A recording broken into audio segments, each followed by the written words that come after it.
की सबसे प्राचीन सभ्यताओं में से एक है और अपनी समृद्ध सांस्कृतिक विरासत और भव्य वस्त्र, हस्तशिला, शिल्पकला के लिए जाना जाता है। प्रत्येक क्षेत्र अपने अनूठे शिल्प के लिए प्रसिद्ध है, जो विशिष्ट परंपराओं को, रीति रिवाजों को, विविध कलाकृति और बहुजातीय समुदायों को दर्शाता है।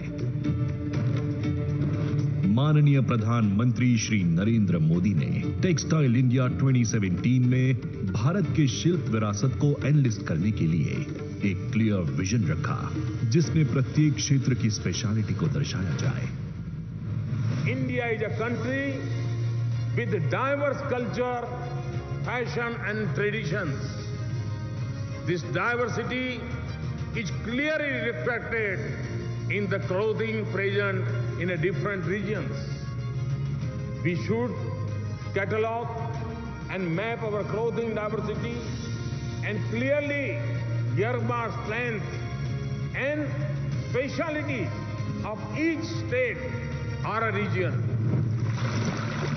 प्रधानमंत्री जी के इस मिशन से प्रोत्साहित होकर national institute of fashion technology और भारत सरकार के वस्त्र मंत्रालय द्वारा प्रायोजित भारतीय वस्त्र एवं शिल्प कोष को विकसित किया गया।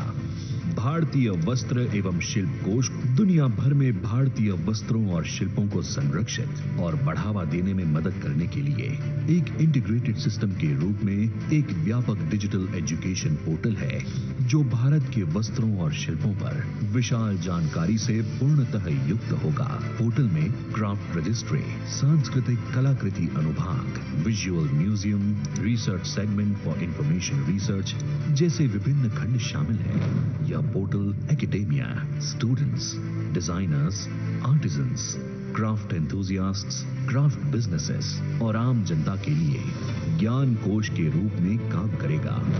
माननीय प्रधानमंत्री श्री नरेंद्र मोदी जी के विजन से विश्व में भारतीय टेक्सटाइल और शिल्पों को बढ़ावा मिल रहा है।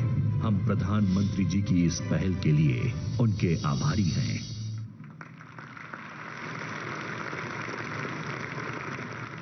धन्यवाद माननीय प्रधानमंत्री जी। देवियों और सज्जनों, भारत जैसे विशाल जनतंत्र में सभी वर्गों के कल्याण के साथ साथ आत्मनिर्भरता का मंत्र साझा कर अमृतकाल में राष्ट्र निर्माण में हर देशवासी की भूमिका की महत्ता को रेखांकित करने वाले माननीय प्रधानमंत्री जी की सर्वहित सुखाय की सोच ही लोकल फॉर वोकल और उसके आगे लोकल से ग्लोबल का आधार बनी है, जिससे लाभान्वित हो रहे हैं हमारे देश के हैंडलूम और खादी उद्योग। माननीय प्रधानमंत्री जी, आज के इस अवसर पर आपसे करबद्ध निवेदन करती हूं, कृपया अपने आशीर्वचनों से हमारा मार्गदर्शन करें। माननीय प्रधानमंत्री श्री नरेंद्र मोदी।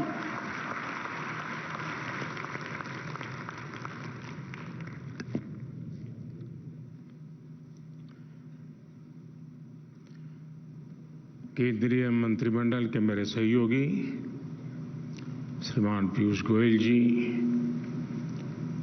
नारायण राणे जी, बहन दर्शना जरदोश जी, उद्योग और फैशन जगत के सभी साथी, हथकरघा और खादी की विशाल परंपरा से जुड़े सभी उद्यमी और मेरे बुनकर भाई बहनों, यहाँ उपस्थित सभी विशेष महानुभाव, देवी और सज्जनों, कुछ ही दिन पहले भारत मंडपम का भव्य लोकार्पण किया गया है। आप में से बहुत लोग पहले भी यहाँ आते थे और टेंट में अपनी दुनिया खड़ी करते थे। अब आज आपने बदला हुआ देश देखा होगा यहाँ।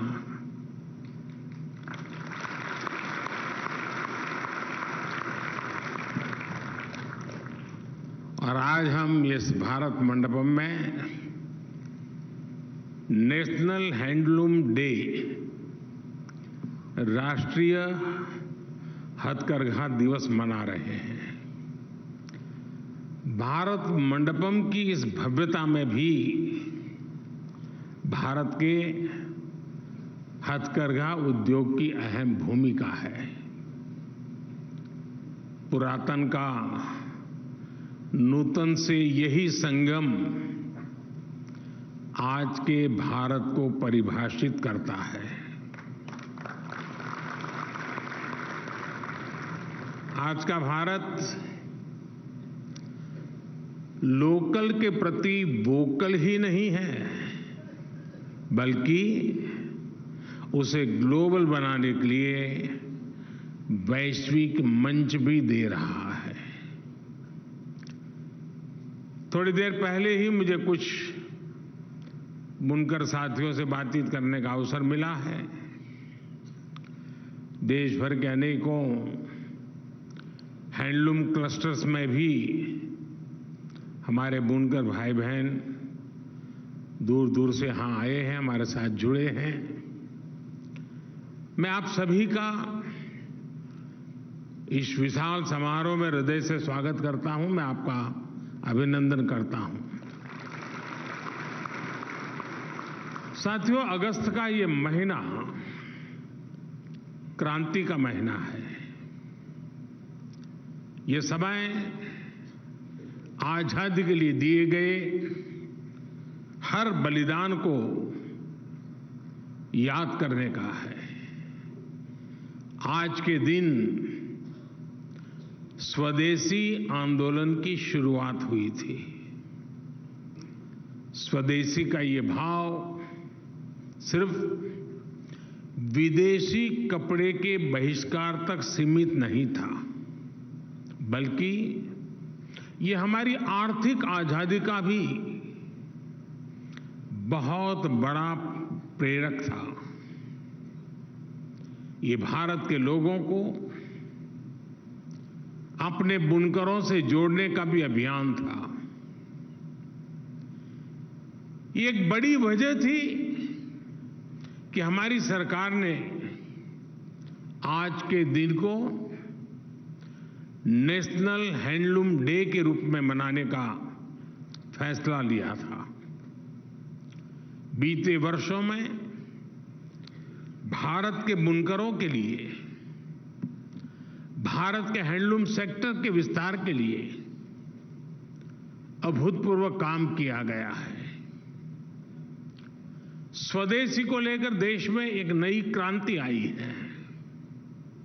स्वाभाविक है कि इस क्रांति के बारे में लाल किले से चर्चा करने का मन होता है, और जब 15 अगस्त बॉल पास में हो तो स्वाभाविक मन करता है कि ऐसे विषयों की वहां चर्चा करूं। लेकिन आज देश भर के इतने बुनकर साथी जुड़े हैं, तो उनके समक्ष उनके परिश्रम से भारत को मिली सफलता का बखान करते हुए और सारी बात यही बताने से मुझे और अधिक गर्व हो रहा है।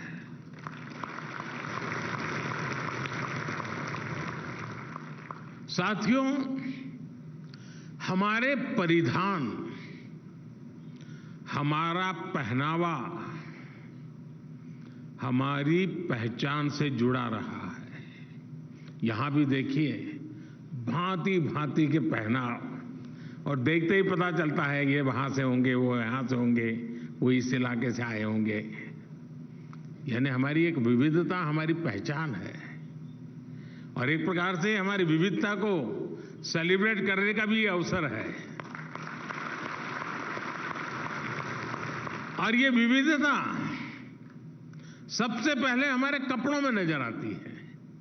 देखते ही पता चलता है कुछ नया है, कुछ अलग है। देश के दूर सुदूर क्षेत्रों में रहने वाले हमारे आदिवासी भाई बहन से लेकर बर्फ से ढके पहाड़ों तक विस्तार हुआ है वो लोग, तो दूसरी तरफ समुद्री तट से जिंदगी गुजारने वाले लोग, वहां से लेकर के मरुस्थल तक और भारत के मैदानों तक परिधानों का एक खूबसूरत इंद्रधनुष हमारे पास है। और मैंने एक बार आग्रह किया था कि कपड़ों की जो हमारी ये विविधता है उसको सूचीबद्ध किया जाए, इसका संकलन किया जाए। आज भारतीय वस्त्र शिल्प कोश के रूप में ये आज मेरा वो आग्रह यहां फलीभूत हुआ देख करके मुझे विशेष आनंद हो रहा है। साथियों, ये भी दुर्भाग्य रहा कि जो वस्त्र उद्योग पिछली शताब्दियों में इतना ताकतवर था, उसे आजादी के बाद फिर से सशक्त करने पर उतना जोर नहीं दिया गया। हालत तो ये थी कि खादी को भी मरणासन्न स्थिति में छोड़ दिया गया था। लोग खादी पहनने वालों को हीन भावना से देखने लगे थे। 2014 के बाद से हमारी सरकार इस स्थिति और इस सोच को बदलने में जुटी है। मुझे याद है, मन की बात कार्यक्रम के शुरुआती दिनों में ही मैंने देश से खादी का कोई ना कोई सामान खरीदने का निवेदन किया था। उसका क्या नतीजा निकला, इसके हम सभी साक्षी हैं। पिछले 9 वर्षों में खादी के उत्पादन में 3 गुना से अधिक की वृद्धि हुई है। खादी के कपड़ों की बिक्री भी 5 गुना से अधिक बढ़ गई है।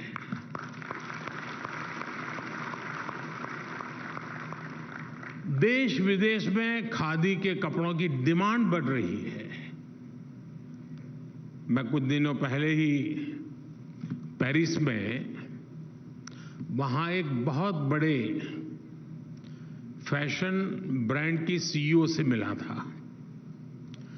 उन्होंने भी मुझे बताया कि किस तरह विदेश में खादी और भारतीय हैंडलूम का आकर्षण बढ़ रहा है। साथियों, 9 साल पहले खादी और ग्रामोद्योग का कारोबार 25,000 30,000 करोड़ रुपए के आसपास ही था। आज ये 1,30,000 करोड़ रुपए से अधिक तक पहुंच चुका है। पिछले 9 वर्षों में ये जो अतिरिक्त 1,00,000 करोड़ रुपए इस सेक्टर में आए हैं, ये पैसा कहां पहुंचा है? ये पैसा मेरे हथकरघा सेक्टर से जुड़े गरीब भाई बहनों के पास गया है। ये पैसा गांवों में गया है। ये पैसा आदिवासियों के पास गया है। और आज जब नीति आयोग कहता है ना कि पिछले 5 साल में 13.5 करोड़ लोग भारत में गरीबी से बाहर निकले हैं, वो बाहर निकालने के काम में इसने भी अपनी भूमिका अदा की है। आज वोकल फॉर लोकल की भावना के साथ देशवासी स्वदेशी उत्पादों को हाथों हाथ खरीद रहे हैं। ये एक जन आंदोलन बन गया है।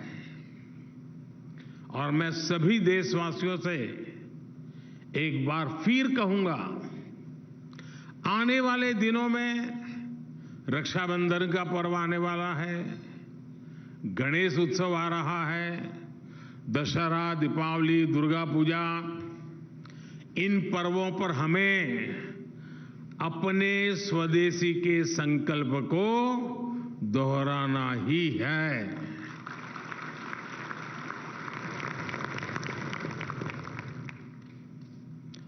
और ऐसा करके हम अपने जो हस्तशिल्पी हैं, अपने बुनकर भाई बहन हैं, हथकरघा की दुनिया से जुड़े लोग हैं, उनकी बहुत बड़ी मदद करते हैं। और जब राखी के त्योहार में, रक्षा के उस पर्व में मेरी बहन जो मुझे राखी बांधती है, तो मैं तो रक्षा की बात करता हूं, लेकिन मैं अगर उसको उपहार में किसी गरीब मां से हाथ से बनी हुई चीज देता हूं, तो उस मां की रक्षा भी मैं करता हूं।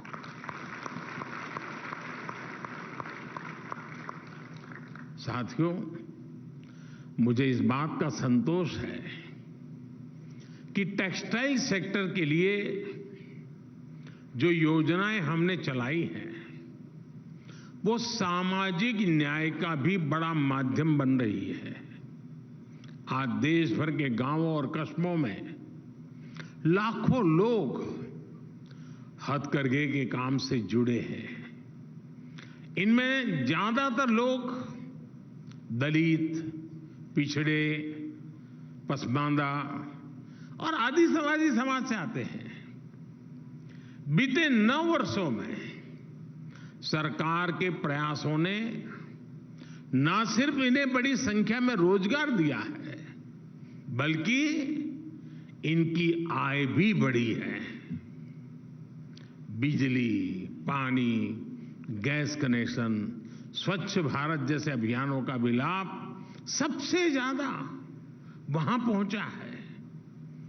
और मोदी ने उन्हें गारंटी दी है मुफ्त राशन की।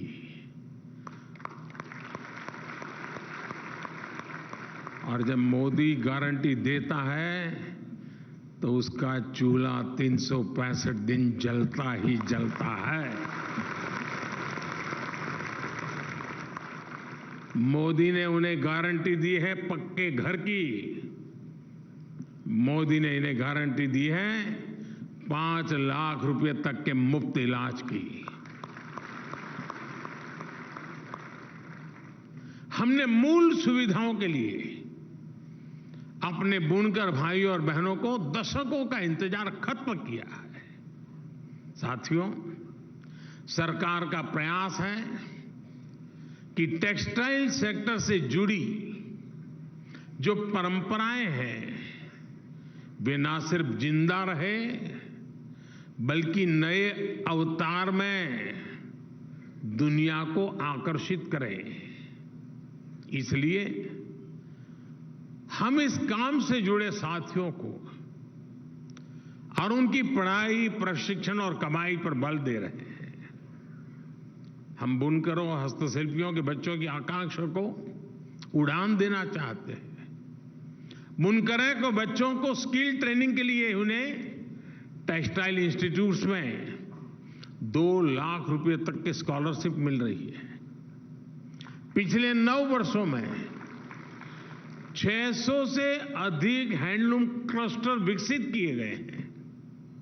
इनमें भी हजारों बुनकरों की ट्रेनिंग दी गई है। हमारी लगातार कोशिश है कि बुनकरों का काम आसान हो, उत्पादकता अधिक हो, क्वालिटी बेहतर हो, डिजाइन नित्य नूतन हो। इसलिए उन्हें कंप्यूटर से चलने वाली पंचिंग मशीनें भी उपलब्ध कराई जा रही है। इससे नए नए डिजाइन तेजी से बनाए जा सकते हैं। मोटर से चलने वाली मशीनों से ताना बनाना भी आसान हो रहा है। ऐसे अनेक उपकरण, ऐसी अनेक मशीनें बुनकरों को उपलब्ध कराई जा रही है। सरकार हथकरघा बुनकरों को रियायती दरों पर कच्चा माल यानी धागा भी दे रही है। कच्चे माल को लाने का खर्च भी सरकार वहन करती है। मुद्रा योजना के माध्यम से भी बुनकरों को बिना गारंटी का ऋण मिलना संभव हुआ है। साथियों, मैंने गुजरात में रहते हुए बरसों मेरे बुनकर साथियों के साथ समय बिताया है। आज मैं जहां से सांसद हूं, काशी, उस पूरे क्षेत्र की अर्थव्यवस्था में भी हैंडलूम का बहुत बड़ा योगदान है। मेरी अक्सर उनसे मुलाकात भी होती है, बातचीत होती है, इसलिए मुझे धरती की जानकारी भी रहती है। हमारे बुनकर समाज के लिए एक बहुत बड़ी चुनौती रहा है कि वो प्रोडक्ट तो बना लेता है, लेकिन उसे बेचने के लिए उन्हें सप्लाई चेन की दिक्कत आती है, मार्केटिंग की दिक्कत आती है। हमारी सरकार उन्हें इस समस्या से भी बाहर निकाल रही है। सरकार हाथ से बने उत्पादों की मार्केटिंग भी जोर दे रही है। देश के किसी न किसी कोने में हर रोज एक मार्केटिंग एग्जीबिशन लगाई जा रही है। भारत मंडपम की तरह ही देश के अनेक शहरों में प्रदर्शनी स्थल आज निर्माण किए जा रहे हैं। इसमें दैनिक भत्ते के साथ ही निःशुल्क स्टॉल भी मुहैया कराया जाता है। और आज खुशी की बात है कि हमारी नई पीढ़ी के जो नौजवान हैं, जो नए नए स्टार्टअप्स आ रहे हैं, स्टार्टअप की दुनिया के लोग भी मेरे होनहार भारत के युवा हथकरघा से बनी चीजें, हस्तशिल्प से बनी चीजें, हमारे कॉटेज इंडस्ट्री से बनी चीजें, उसके लिए अनेक नई नई टेक्निक, नई नई पैटर्न्स, उसके मार्केटिंग के नई नई व्यवस्थाएं, अनेक स्टार्टअप्स आजकल इस दुनिया में आए हैं। और इसलिए मैं उसके भविष्य को एक नयापन मिलता हुआ देख रहा हूं। आज वन डिस्ट्रिक्ट वन प्रोडक्ट योजना के तहत हर जिले में वहां के खास उत्पादों को प्रमोट किया जा रहा है। देश के रेलवे स्टेशनों पर भी ऐसे उत्पादों की बिक्री के लिए विशेष स्टॉल बनाए जा रहे हैं। हर जिले के, हर राज्य के हस्तशिल्प, हथकरघे से बनी चीजों को प्रमोट करने के लिए सरकार एकता मॉल भी बनवा रही है। एकता मॉल में उस राज्य के हस्तकला उत्पाद एक छत के नीचे होंगे। इसका भी बहुत बड़ा फायदा हमारे हैंडलूम सेक्टर से जुड़े भाई बहनों को होगा। आप में से किसी को अगर गुजरात में स्टैच्यू ऑफ यूनिटी देखने का अवसर मिला होगा तो वहां एक एकता मॉल बना हुआ है। हिंदुस्तान के हस्तशिल्पियों द्वारा बनी हुई देश के हर कोने की चीज वहां उपलब्ध होती है। तो टूरिस्ट वहां जो आता है तो एकता का अनुभव भी करता है और उसको हिंदुस्तान के जिस कोने की चीज चाहिए वहां से मिल जाती है। ऐसे एकता मॉल देश की सभी राजधानियों में बने, इस दिशा में एक प्रयास चल रहा है।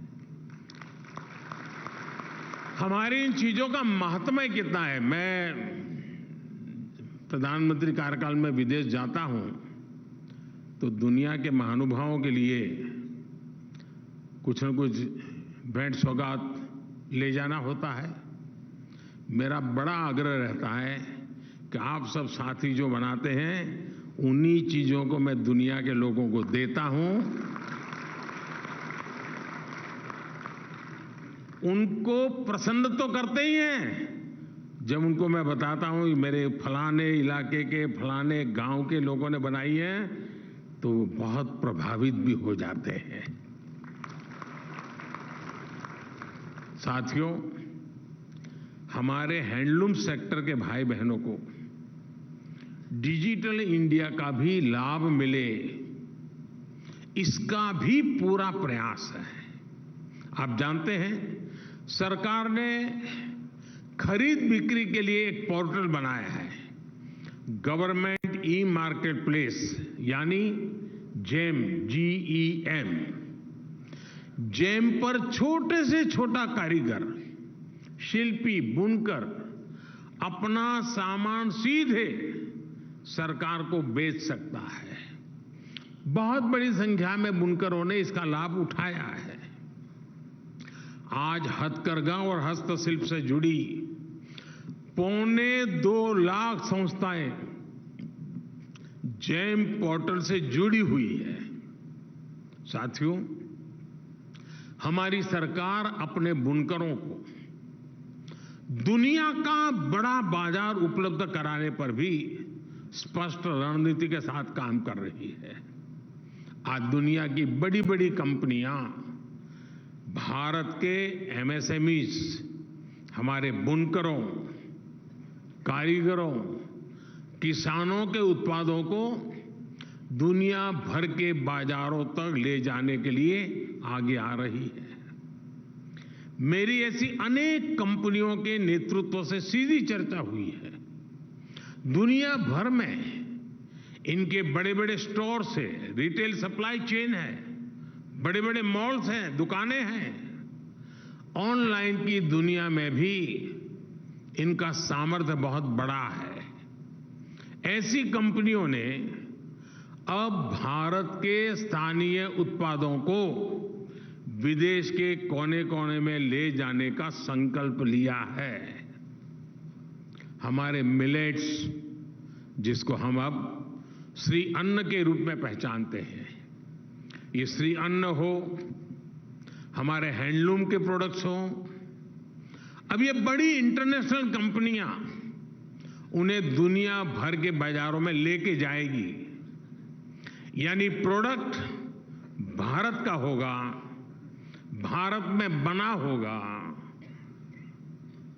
भारत के लोगों के पसीने की उसमें महक होगी और सप्लाई चेन इन मल्टीनेशनल कंपनियों की इस्तेमाल होगी।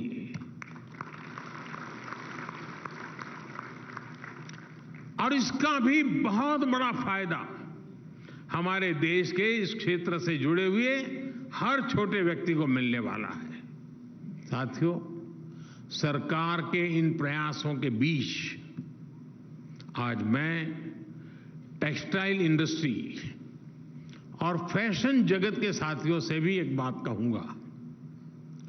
आज जब हम दुनिया की टॉप 3 इकोनॉमीज में आने के लिए कदम बढ़ा चुके हैं, तब हमें अपनी सोच और काम का दायरा भी बढ़ाना होगा।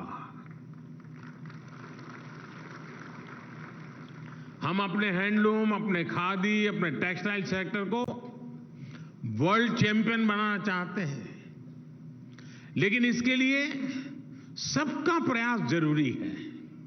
श्रमिक हो, बुनकर हो, डिजाइनर हो या इंडस्ट्री, सबको एक निष्ठ प्रयास करने होंगे। आप भारत के बुनकरों की स्किल को स्केल से जोड़िए, आप भारत के बुनकरों की स्किल को टेक्नोलॉजी से जोड़िए। आज हम भारत में एक न्यू मिडिल क्लास का उदय होता देख रहे हैं। हर प्रोडक्ट के लिए एक बहुत बड़ा युवा कंज्यूमर वर्ग भारत में बन रहा है। ये निश्चित रूप से भारत की टेक्सटाइल कंपनियों के लिए एक बहुत बड़ा अवसर है। इसलिए इन कंपनियों का भी दायित्व है कि वो स्थानीय सप्लाई चेन को सशक्त करें, उस पर इन्वेस्ट करें। बाहर बना बनाया उपलब्ध है तो उसे इंपोर्ट करो। ये अप्रोच आज जब हम महात्मा गांधी के कामों का स्मरण करते हुए बैठे हैं, तो फिर से एक बार मन को हिलाना होगा, मन को संकल्पित करना होगा कि बाहर से ला करके गुजारा करना ये रास्ता उचित नहीं है।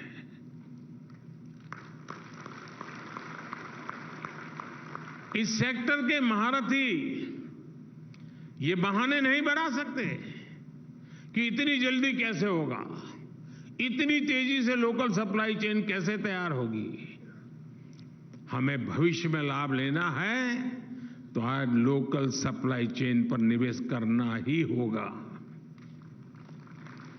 यही विकसित भारत के निर्माण का रास्ता है और यही रास्ता विकसित भारत के हमारे सपने को पूरा करेगा, 5 ट्रिलियन इकोनॉमी के सपने को पूरा करेगा, दुनिया के पहले 3 में भारत को जगह दिलाने का सपना पूरा होके रहेगा।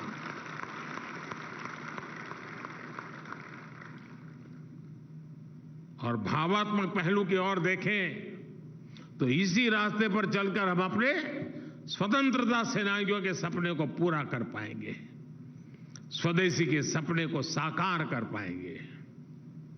साथियों, और मैं साफ मानता हूं,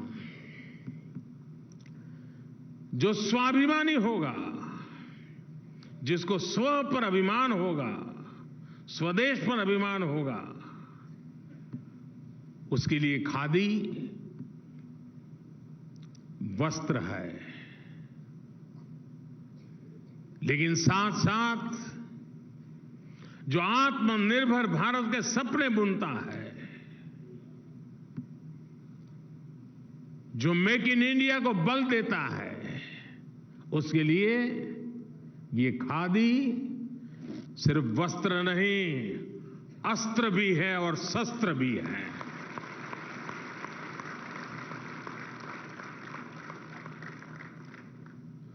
साथियों, आज से एक दिन बाद ही 9 अगस्त है। अगर आज का दिन स्वदेशी आंदोलन से जुड़ा है तो 9 अगस्त की तारीख भारत के सबसे बड़े आंदोलनों की साक्षी रही है। 9 अगस्त को ही पूज्य बापू के नेतृत्व में क्विट इंडिया मूवमेंट यानी इंडिया छोड़ो आंदोलन शुरू हुआ था। पूज्य बापू ने अंग्रेजों को साफ साफ कह दिया था, क्विट इंडिया। इसके कुछ ही समय बाद देश में ऐसा एक जागरण का माहौल बन गया, एक चेतना जग गई। आखिरकार अंग्रेजों को इंडिया छोड़ना ही पड़ा था। आज हमें पूज्य बापू के आशीर्वाद से उसी इच्छा शक्ति को समय की मांग है, हमें आगे बढ़ाना ही है।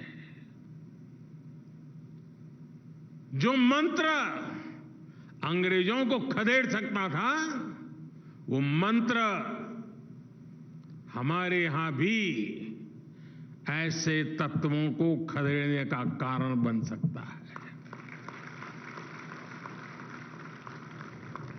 आज हमारे सामने विकसित भारत निर्माण का स्वप्न है, संकल्प है। इस संकल्प के सामने कुछ बुराइयां रोड़ा बनी हुई है। इसलिए आज भारत एक सूर में इन बुराइयों को कह रहा है, क्विट इंडिया। आज भारत कह रहा है, करप्शन, क्विट इंडिया। यानी भ्रष्टाचार, इंडिया छोड़ो। आज भारत कह रहा है, डायनेस्टी, क्विट इंडिया। यानी परिवारवाद, इंडिया छोड़ो। आज भारत कह रहा है, अपीसमेंट, क्विट इंडिया। यानी तुष्टीकरण, इंडिया छोड़ो। इंडिया में समाई ये बुराइयां देश के लिए बहुत बड़ा खतरा है, देश के लिए बहुत बड़ी चुनौती भी है। मुझे विश्वास है हम सभी अपने प्रयास से इन बुराइयों को समाप्त करेंगे, परास्त करेंगे और फिर भारत की विजय होगी, देश की विजय होगी, हर देशवासी की विजय होगी। साथियों, 15 अगस्त हर घर तिरंगा। और यहां तो मुझे आज उन बहनों से भी मिलने का मौका मिला जो देश में तिरंगा ध्वज बनाने के काम में सालों से लगे हुए हैं, उनसे भी मुझे नमस्ते करने का, बातचीत करने का मौका मिला। हमें इस 15 अगस्त को भी पिछली बार की तरह और आने वाले हर वर्ष हर घर तिरंगा, इस बात को आगे ले जाना है।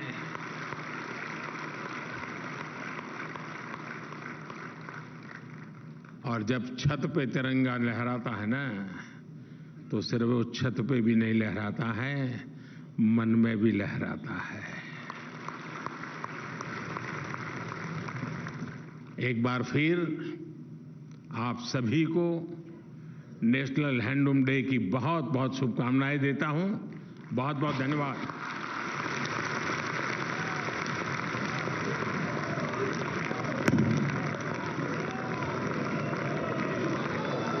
आपके उत्प्रेरक उद्बोधन के लिए आपका कोटि कोटि धन्यवाद माननीय प्रधानमंत्री जी। आपके प्रेरणादायक वचनों के लिए हृदय से साधुवाद मान्यवर। आपका आभार हमारे बुनकर समुदाय, हमारे शिल्प कलाकारों के लिए वक्त निकालकर हमारे बीच आज के इस महत्वपूर्ण अवसर पर कुछ पल बिताने के लिए आपका हार्दिक